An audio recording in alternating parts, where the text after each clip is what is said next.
Hello' everyone, আজি ওলালোঁ আঙুঠি পিন্ধাবলৈ বুলি। যিহেতু খুৰা ল'ৰাটোৰ আঙুঠি পিন্ধোৱা, সেইকাৰণে ৰাতিপুৱা সোনকালে কাম বন কৰি সাজি কাচি আহি খুৰা ঘৰ পালোহি। এয়া আকৌ নবৌ হয় দেই। খুৰা ঘৰত আজি উদুলি মুদুলি পৰিৱেশ। এইফালে আকৌ আমাৰ পেহী খুৰী সকলো আহি খুৰা ঘৰত উপস্থিত হ'লহি। বিয়া নে আঙুঠি পিন্ধোৱা? আঙুঠি পিন্ধোৱা। কিয় ভুলকে কিয় কৈছ? হেই ক'ত যাওঁ? আঙুঠি পিন্ধোৱা। ইমান ধুনীয়া ধুনীয়া হৈ আহিছে, জিলিকি আছে গোটেইজনী পাই। বাপৰে বাপ, মুগা পাটৰ পিন্ধি একদম ক'বই নাই অ'। কইতা আঙুঠি পিন্ধোৱা দেই।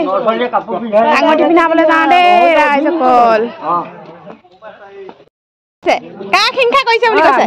মই এজনী বৰ পেট ফুলি আছে। তেনেকে নকবা দেই, প্ৰথম ময়ে আহিছো আকৌ। নকম ঠাণ্ডাত মৰিবি 8টামান মৰিলে মৰিম, আমিহে মৰিম। আধা চাতে মৰিলে ভালে, আধা চাতে পুঠ্য গুচি আহিব।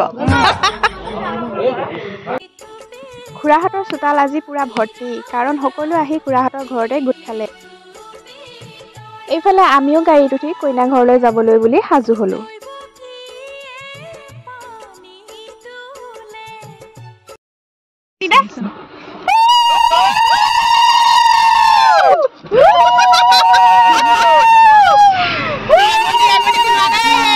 আঙুঠি পিন্ধালে যাম। এয়া আমাৰ সন্থা, বোৱাৰী সন্থা আৰু এইবিলাক চব আমি ঘৰৰ মানুহ দেই। কৃষ্ণ। আৰু ফাইনেলি গাড়ীখন চলিবলৈ আৰম্ভ হ'ল, আৰু গাড়ীখন অলপ দূৰ যাওঁতেই সকলোৰে গাত পুৰা ফূৰ্তি লাগি গ'ল। যিহেতু ভতিজা বোৱাৰী চাবলৈ যাম, ফূৰ্তিটো অকণমান কৰিবই লাগিব, নহয় জানো?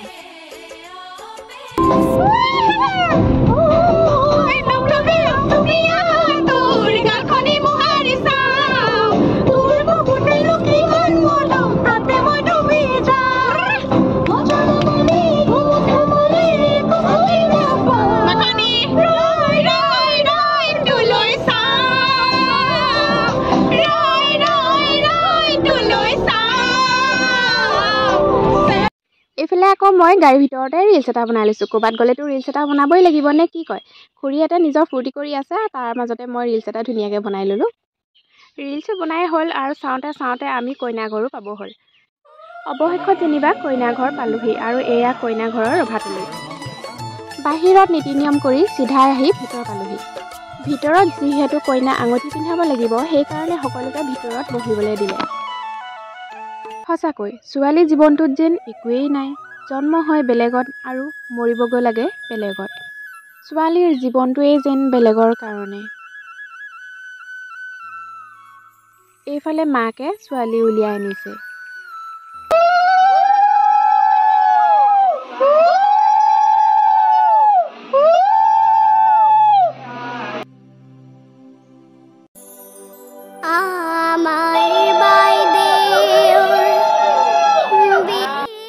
এয়া হ'ল দৰাৰ মাক, মানে আমাৰ খুৰী।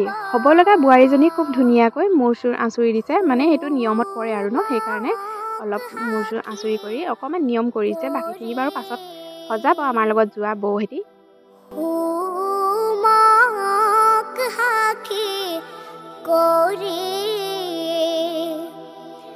নতুনে ঘৰ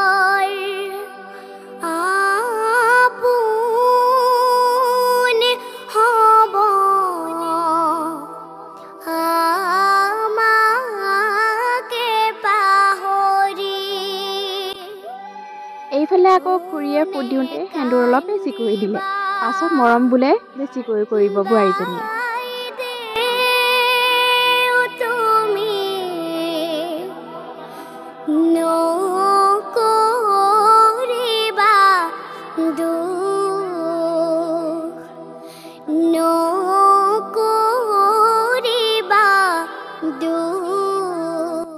সকলো নীতি নিয়ম কৰি হোৱাৰ পাছত কইনাৰ ঘৰত পিন্ধা সাজযোৰ খুলি দিয়া হ'ল। যিহেতু দৰাৰ ঘৰৰ পৰা নিয়া সাজযোৰ পিন্ধাব লাগিব, সেইকাৰণে মাকৰ ঘৰত পিন্ধি থকা সাজযোৰ খুলি দৰাই দি পঠিওৱা সাজযোৰ পিন্ধাবলৈ ৰেডি কৰা হ'ল।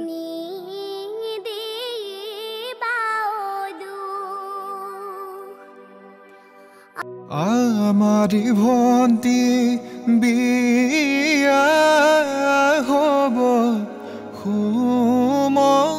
সাক্ষী কৰি সাক্ষী কৰি নতুনে ঘৰ আপোন হ'ব আমাকে পাহৰি ওনে কান্দিবা ভন্তি তুমি নকৰিবা দুখ অৱশেষত আমাৰ অকণমানি কইনাজনী উলিয়াই ৰেডি কৰা হ'ল। কইনা বহুত বেছি ডাঙৰ নহয় দেই। কইনাজনী কাৰ কাৰ মৰম লাগিছে বাৰু ক'বচোন। ভন্তি নিদিবা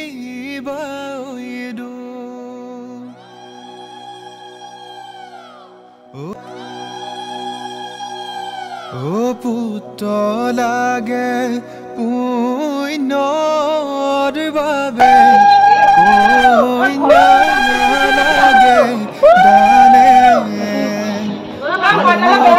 সকলো কৰ্ম কৰি হোৱাৰ পাছত কইনাৰ লগত সকলোৱে ফটো তোলাত ব্যস্ত হৈ গ'ল।